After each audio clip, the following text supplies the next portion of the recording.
Hello friends, welcome back to my YouTube channel. दोस्तों, जैसा कि हम लोग बिहार पुलिस के लिए एक प्रैक्टिस सेट चालू किए हैं, उसी श्रृंखला में आज का ये हम लोग का जो प्रैक्टिस सेट है वो प्रैक्टिस सेट नंबर 7 है दोस्तों, जिसका पहला प्रश्न है कि नारियल, काजू और रबड़ के पेड़ सर्वाधिक कहाँ मिलते हैं। तो इसका ऑप्शन है पश्चिमी हिमालय में, पूर्वी हिमालय में, असम में या मालाबार तटीय क्षेत्र में।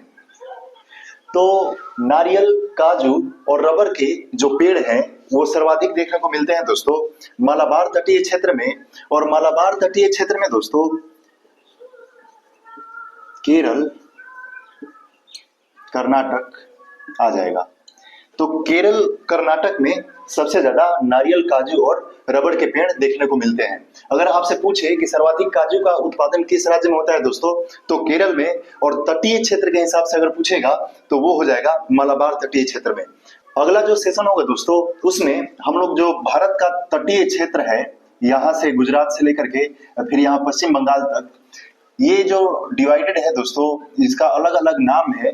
तो हम अगले पार्ट में हम लोग देखेंगे कि इनका अलग अलग नाम क्या है और यहाँ पे क्या क्या विशेषता पाई जाती है। एग्जाम के दृष्टिकोण से ये सब प्रश्न काफी महत्वपूर्ण है, तो आप लोग बने रहिएगा हमारे वीडियो के साथ और नोट करते जाइए इन सभी क्वेश्चन को। आइए अब हम लोग चलते हैं दूसरे प्रश्न पे कि दूसरा प्रश्न क्या है दोस्तों। इसमें जो दूसरा प्रश्न है दोस्तों, वो दूसरा प्रश्न है कि भारत में बृहद स्तर पर पाई जाने वाली मिट्टी कौन सी है। मतलब सबसे सर्वाधिक क्षेत्रफल पर जो मिट्टी पाई जाती है उसका आपको नाम बताना है, जिसका ऑप्शन है ए नंबर जलोढ़ मिट्टी, बी नंबर लाल पीली मिट्टी, सी नंबर काली मिट्टी या डी नंबर लेटेराइट मिट्टी। तो भारत में जो सर्वाधिक क्षेत्रफल पर जो मिट्टी पाई जाती है दोस्तों वो है जलोढ़ मिट्टी। और जलोढ़ मिट्टी दोस्तों ये करीब करीब 40 से 43% भूभाग पर जलोढ़ मिट्टी पाई जाती है। और ये जो लाल पीली मिट्टी है ये लगभग 18% भूमि पर, और काली मिट्टी जो है दोस्तों ये 15% भूमि पर पाई जाती है, और लेटेराइट मिट्टी ये लगभग 4%। इसका विस्तार हम लोग देखते हैं भारतीय क्षेत्र में। तो जलोढ़ मिट्टी सर्वाधिक स्तर पर फैली होती है दोस्तों। और जलोढ़ जो मिट्टी है ये नदियों द्वारा बहाकर लाई जाती है। और नदी द्वारा इसको बहाकर लाए जाने के कारण इसको कांप या कछारी मिट्टी भी कहते हैं। तो यदि आपसे पूछे कि कांप या कछारी मिट्टी किस मिट्टी को कहते हैं, तो वैसी मिट्टी जो नदियों के द्वारा बहाकर लाई जाती है उसे कांप या कछारी मिट्टी कहते हैं। तो ये जो कांप या कछारी मिट्टी है दोस्तों उसी को हम लोग जलोढ़ मिट्टी कहते हैं। और ये जो है भारत में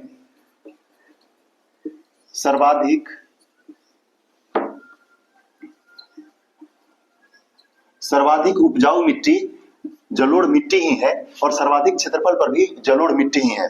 जलोढ़ मिट्टी से एक और प्रश्न आता है दोस्तों कि जलोढ़ मिट्टी के कितने प्रकार होते हैं। तो जलोढ़ मिट्टी के 2 प्रकार होते हैं। एक होती है खादर और दूसरा होती है बांगर। खादर, ये जलोढ़ मिट्टी 2 भागों में बढ़ती है दोस्तों, एक खादर और दूसरा बांगर में। खादर जलोढ़ मिट्टी या खादर मिट्टी उस मिट्टी को कहते हैं जो प्रत्येक साल नदियों द्वारा लाई जाती है और ये नई मिट्टी होती है। और बांगर मिट्टी वैसी मिट्टी होती है जहां पे नदियों का पानी नहीं पहुंच पाता है और वो मिट्टी पुरानी की पुरानी रह जाती है, तो उसको हम लोग बांगर मिट्टी कहते हैं। तो खादर मिट्टी जो होती है ये नई होती है, और बांगर मिट्टी जो होती है ये पुरानी होती है। ये यहाँ नदी का जल पहुंचता है, यहाँ नदी का जल नहीं पहुंच पाता है। ये बांगर में जो सर्वाधिक उपजाऊ मिट्टी होगी दोस्तों ये खादर होगी। उपजाऊ के मामले में अगर देखें तो खादर बांगर से सर्वाधिक उपजाऊ होगी। तो ये था दोस्तों जलोढ़ मिट्टी के बारे में। हमको उम्मीद है कि आपको ये सब क्वेश्चन जो था और एक्सप्लेनेशन था वो समझ में आया होगा। आइए अब चलते हैं हम लोग तीसरे नंबर प्रश्न पे कि तीसरा नंबर प्रश्न क्या है दोस्तों।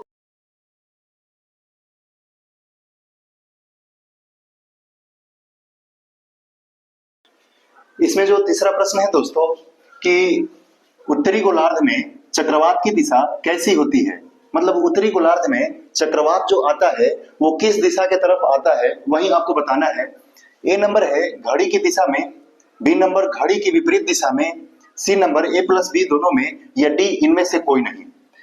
तो इसका जो आंसर होगा दोस्तों, उसका आंसर होगा कि घड़ी के विपरीत दिशा में। अब आइए ये समझते हैं कि चक्रवात कैसे उठता है और इसका दिशा कैसे चेंज होता है उत्तरी गोलार्ध में और दक्षिणी गोलार्ध में। तो इसको समझने के लिए दोस्तों सबसे पहले हम लोग समझते हैं कि चक्रवात क्या है और यह कैसे आता है। चक्रवात जो है दोस्तों वो उष्णकटिबंधीय जो क्षेत्र होते हैं,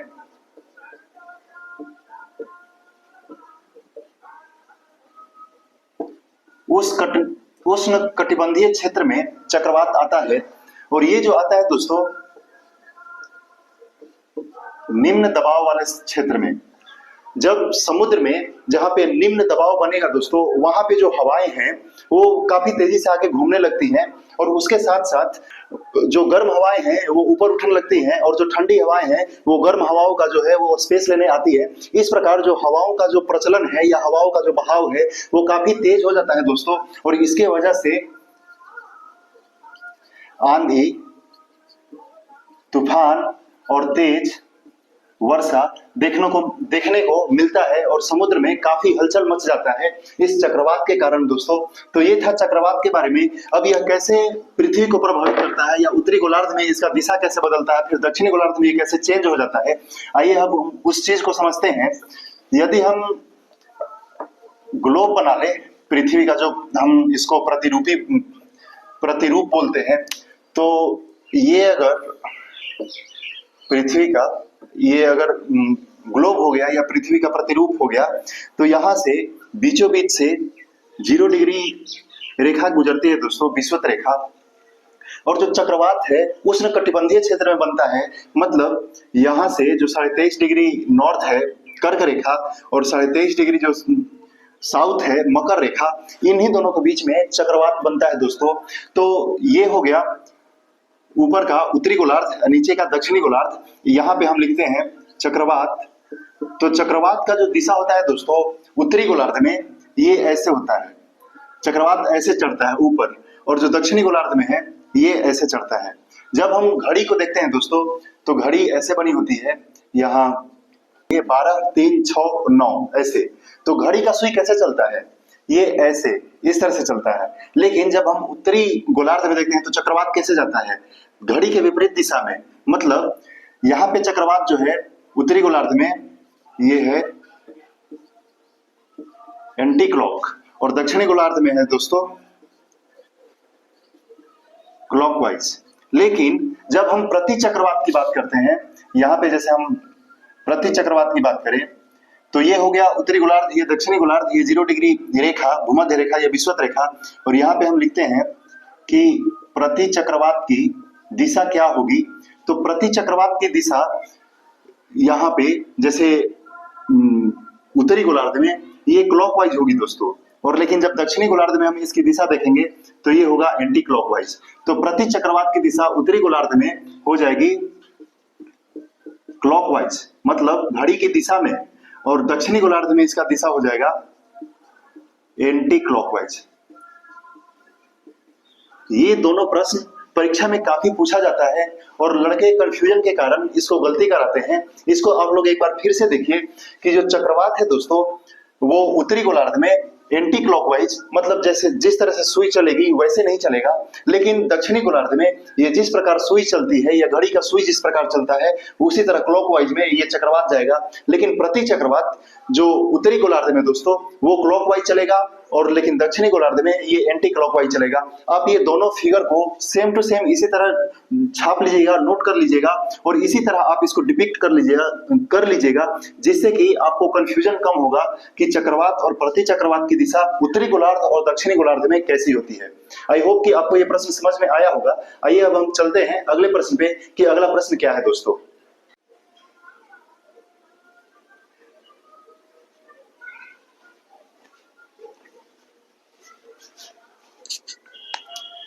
इसमें जो चौथा नंबर प्रश्न है दोस्तों कि सौर्य विकिरण को किस यंत्र द्वारा मापा जाता है, उसका जो ऑप्शन है एंटीनोमीटर, बी एटमोमीटर, सी एनीमोमीटर, डी लक्समीटर। तो सौर विकिरण को जिस यंत्र द्वारा मापा जाता है दोस्तों, उसको हम लोग बोलते हैं एंटीनोमीटर। तो एंटीनोमीटर में हम लोग मापते हैं सौर विकिरण को। क्या आप बता पाएंगे कि एटमोमीटर, एनीमोमीटर और लक्समीटर में किस किस चीज को मापते हैं? तो ये जो एटमोमीटर है दोस्तों, इसमें हम लोग मापते हैं वाष्पीकरण की दर को हम लोग एटमोमीटर में मापते हैं, और एनीमोमीटर में वायु के वेग को हम एनीमोमीटर में मापते हैं, और लक्समीटर में हम लोग मापते हैं प्रकाश की तीव्रता को। इसके साथ साथ हम कुछ और यहाँ पे जो उपकरण है उसको हम लिखते हैं, और उसमें क्या क्या चीज को मापते हैं आप उसका आंसर देने का कोशिश करिएगा दोस्तों। जैसे फेदोमीटर में क्या मापते हैं, अमीटर में या आमीटर में क्या मापते हैं, और फिर अल्टमीटर में हम लोग क्या मापते हैं, और गाइगर, मूलर, काउंटर में हम लोग क्या चीज मापते हैं। तो ये जो फेदोमीटर है दोस्तों, फेदोमीटर में हम लोग मापते हैं समुद्र की गहराई, समुद्र की गहराई को हम लोग फेदोमीटर में मापते हैं। आमीटर में हम लोग मापते हैं विद्युत धारा को, और अल्टीमीटर में विमान की ऊंचाई को, और गाइगर मूलर काउंटर में हम लोग मापते हैं रेडियो एक्टिव स्रोत के विकिरण को, हम लोग गाइगर मूलर काउंटर में मापते हैं।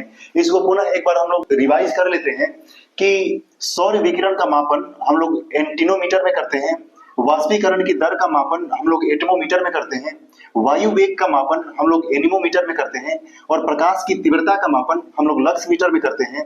समुद्र का जो गहराई है उसको हम लोग फेदोमीटर में मापते हैं, और विद्युत धारा का मापन हम लोग आमीटर में करते हैं, और विमान की ऊंचाई को हम लोग अल्टीमीटर से ज्ञात करते हैं, और रेडियो एक्टिव विकिरण की जो गणना है दोस्तों वो हम लोग गाइगर मूलर काउंटर के सहायता से करते हैं।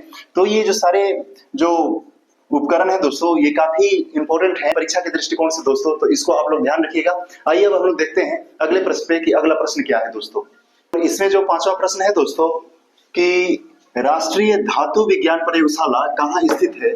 तो इसका जो ऑप्शन है, A number Jamshedpur, B number Rajahmundry, C number Delhi, या डी नंबर बनारस। तो राष्ट्रीय धातु विज्ञान प्रयोगशाला जो है दोस्तों, वो जमशेदपुर में है। लेकिन इसके साथ साथ ये जो ऑप्शंस हैं राजमुंदरी, दिल्ली और बनारस, इसमें भी कोई ना कोई केंद्रीय अनुसंधान संस्थान है। तो आइए अब हम ये देख लेते हैं कि राजमुंदरी और दिल्ली और बनारस में कौन कौन से केंद्रीय अनुसंधान स्थित है। तो राजमुंदरी में जो अनुसंधान संस्थान है दोस्तों, वो है तंबाकू से रिलेटेड कि केंद्रीय तंबाकू अनुसंधान संस्थान ये जो है राजमुंदरी में है। दिल्ली में है दोस्तों केंद्रीय कृषि प्लस सनक अनुसंधान संस्थान, और जो बनारस में है दोस्तों ये है केंद्रीय सब्जी अनुसंधान संस्थान। तो जमशेदपुर में जो है वो राष्ट्रीय धातु विज्ञान प्रयोगशाला है, राजमुंदरी में तंबाकू अनुसंधान संस्थान, दिल्ली में कृषि और सड़क अनुसंधान संस्थान है दोस्तों, और बनारस में जो है वो केंद्रीय सब्जी अनुसंधान संस्थान है। तो ये रहा इस 5वें नंबर का आंसर। आइए अब हम लोग चलते हैं 6ठे नंबर प्रश्न पे कि 6ठा नंबर प्रश्न क्या है दोस्तों। और आज का जो 6ठा प्रश्न है दोस्तों कि राइबोसोम बना होता है। तो राइबोसोम किस किस चीज से मिलकर बना होता है दोस्तों, उसका जो ऑप्शन है डीएनए एवं प्रोटीन से, कि डीएनए एवं आरएनए से, कि डीएनए एवं लिपिड से, या आरएनए एवं लिपिड से। तो राइबोसोम जो बना होता है दोस्तों वो बना होता है आरएनए एवं प्रोटीन से। आरएनए और प्रोटीन मिलकर के राइबोसोम का निर्माण करते हैं। और यहाँ पे एक बात जो ध्यान रखने लायक है दोस्तों वो ये है कि कोशिका में जो आरएनए है, कोशिका में जो राइबोसोम है वो सबसे छोटा अंगक है और इस पर कोई झिल्ली नहीं पाया जाता है। जैसा कि हम लोग जानते हैं कि यूकैरियोटिक कोशिकाएं जितनी भी हैं उन पर झिल्ली पाई जाती है, उनकी कोशिकाओं पे या उनके कोशिका अंगक पे झिल्ली पाई जाती है, लेकिन एक ऐसा कोशिका अंगक है जिस पर झिल्ली नहीं पाई जाती है दोस्तों, वो है राइबोसोम। तो राइबोसोम जो है वो झिल्ली विहीन कोशिकांग है और ये जो राइबोसोम है दोस्तों, ये जब mRNA द्वारा गुच्छों में बंधा होता है, mRNA के द्वारा जब बहुत सारे राइबोसोम एक गुच्छे में बंध जाते हैं तो उस राइबोसोम को हम बोलते हैं पॉलीसोम। तो यदि आपसे पूछे कि राइबोसोम के समूह को हम लोग क्या बोलते हैं, तो राइबोसोम के समूह को हम लोग पॉलीसोम बोलते हैं। और राइबोसोम का जो खोज था दोस्तों, जो खोज था वो किए थे जॉर्ज ई पैलेट।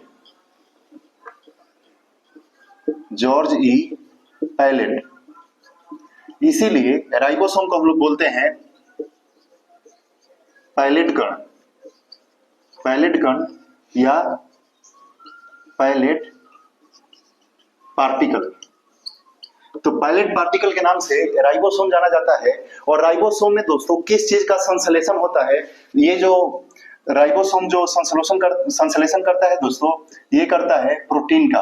और जो राइबोसोम होता है दोस्तों, ER मतलब इंडोप्लाज्मिक रेटिकुलम, इसके सतह पर ये राइबोसोम पाया जाता है और वो प्रोटीन का संश्लेषण में भाग लेता है, या प्रोटीन का जो संश्लेषण है वो राइबोसोम के द्वारा किया जाता है। ये रहा छठा प्रश्न दोस्तों। आइए अब हम लोग चलते हैं सातवें प्रश्न पे कि सातवां प्रश्न क्या है। इसमें जो सातवां प्रश्न है दोस्तों कि किसके अवशोषण में विटामिन सी मदद करता है, मतलब विटामिन सी के मदद द्वारा कौन सा जो तत्व है या धातु है उसका जो अवशोषण हमारे मानव शरीर में या जंतु के शरीर में होता है। तो विटामिन सी जो मदद करता है दोस्तों, वो मदद करता है लोहा के अवशोषण में। तो लोहा का जो अवशोषण होता है उसमें विटामिन सी द्वारा मदद किया जाता है। आइए अब हम लोग देखते हैं 8वें नंबर प्रश्न पे कि 8वां नंबर प्रश्न क्या है दोस्तों। और इसमें जो 8वां प्रश्न है दोस्तों कि भारत में नियोजित अर्थव्यवस्था आधारित है। भारत की जो नियोजित अर्थव्यवस्था है वो किस पे आधारित है, वो मिश्रित अर्थव्यवस्था है या समाजवादी अर्थव्यवस्था है या गांधीवादी अर्थव्यवस्था है या पूंजीवादी अर्थव्यवस्था। इसमें हम भारत का जो अर्थव्यवस्था देखते हैं दोस्तों, वो तो मिश्रित अर्थव्यवस्था है। मिश्रित अर्थव्यवस्था उस अर्थव्यवस्था को कहते हैं जिसमें समाजवादी और पूंजीवादी अर्थव्यवस्था का जो रूप दिखाई दे या उसका गुण दिखाई दे, उसको हम लोग मिश्रित अर्थव्यवस्था कहते हैं। भारत की जो अर्थव्यवस्था है दोस्तों, वो तो मिश्रित अर्थव्यवस्था है, लेकिन यहाँ बोल रहे हैं नियोजित अर्थव्यवस्था। मतलब जब किसी केंद्रीय सरकार द्वारा, जैसे सेंट्रल गवर्नमेंट द्वारा कोई जो स्कीम लाया जाता है या कोई जो योजना लाया जाता है, तो वो जो योजना है या वो जो अर्थव्यवस्था है उसका जो व्यवहार है या उसका जो बेस है, आधार है, वो कौन सा है, मिश्रित है, समाजवादी है, गांधीवादी है या पूंजीवादी है। तो नियोजित अर्थव्यवस्था का आधार भारत में दोस्तों ये समाजवादी है। समाजवादी इसलिए है क्योंकि जो केंद्रीय सरकार या केंद्रीय गवर्नमेंट है उसके द्वारा जो योजना लाया जाता है उसमें वो अपना प्रॉफिट नहीं देखती है, वो उसमें जन कल्याण की भावना उसमें छिपा रहता है और समाज का जो कल्याण है उसके लिए वो योजना लाया जाता है। इसीलिए नियोजित अर्थव्यवस्था समाजवादी अर्थव्यवस्था है। लेकिन जो भारत का अर्थव्यवस्था है वो मिश्रित अर्थव्यवस्था है और मिश्रित अर्थव्यवस्था में समाजवादी और पूंजीवादी दोनों अर्थव्यवस्था का जो इसमें समागम हो उसको हम लोग मिश्रित अर्थव्यवस्था कहते हैं। तो ये रहा दोस्तों 8वां नंबर प्रश्न कि नियोजित अर्थव्यवस्था भारत में समाजवादी अर्थव्यवस्था पर निर्भर करती है और ऐसे भारत की अर्थव्यवस्था मिश्रित अर्थव्यवस्था है। आइए अब हम लोग देखते हैं 9वें नंबर प्रश्न पे कि 9वें नंबर प्रश्न क्या है दोस्तों। इसमें जो 9वें नंबर प्रश्न है दोस्तों वो है कि पाटलिपुत्र के संस्थापक कौन है मतलब इनमें कौन से राजा थे या शासक थे जिन्होंने पाटलिपुत्र नगर की स्थापना की थी। A number Ashoka, B number Bindusara, C number Udayan या डी नंबर बिंबिसार। तो पाटलिपुत्र के संस्थापक दोस्तों हम लोग उदयन को बोलते हैं। और उदयन जो थे दोस्तों ये हर्यक वंश के राजा थे और हर्यक वंश का जो स्थापना किया था, हर्यक वंश का स्थापना ये बिंबिसार ने किया था। और बिंबिसार के जो पुत्र थे उनका नाम था अजातशत्रु और अजातशत्रु के जो पुत्र थे वो थे उदयन। और उदयन ने ही पाटलिपुत्र नगर की स्थापना की थी। यहाँ पे बिंबिसार है दोस्तों और यहाँ पे है बिंदुसार। नाम हल्का फुल्का मैच कर रहा है, लेकिन ये बिंबिसार हर्यक वंश से संबंधित थे या हर्यक वंश के संस्थापक थे। और ये जो बिंदुसार थे ये मौर्य वंश के राजा थे। मौर्य वंश का जो संस्थापक थे वो थे चंद्रगुप्त मौर्य। और चंद्रगुप्त मौर्य के जो लड़के हुए ये बेटा हुए बिंदुसार और बिंदुसार के जो पुत्र हुए वो अशोक हुए। तो अशोक, बिंदुसार और चंद्रगुप्त मौर्य मौर्य वंश से रिलेटेड थे। मौर्य वंश की स्थापना चंद्रगुप्त मौर्य ने की थी। उसके बाद जो राजगद्दी पर बैठे उनके बेटा बैठे बिंदुसार और बिंदुसार के बाद जो राजगद्दी पर बैठे उनके पुत्र बैठे अशोक। और यहाँ पे हर्यक वंश के जो संस्थापक थे वे बिंबिसार थे। बिंबिसार ने हर्यक वंश की स्थापना की थी। उसके बाद इनके बेटा राजगद्दी पर बैठे जिनका नाम था अजातशत्रु। और अजातशत्रु का पुत्र उनके बाद उन गद्दी पर बैठा जिसका नाम था उदयन। और उदयन ने ही पाटलिपुत्र नगर की स्थापना की थी। तो ये रहा 9th नंबर प्रश्न दोस्तों। आइए अब हम चलते हैं 10th नंबर प्रश्न पे कि 10th नंबर प्रश्न क्या है। आज का जो आखिरी प्रश्न है दोस्तों वो प्रश्न है कि आंख एवं उसके रोगों का अध्ययन विज्ञान की किस शाखा में किया जाता है।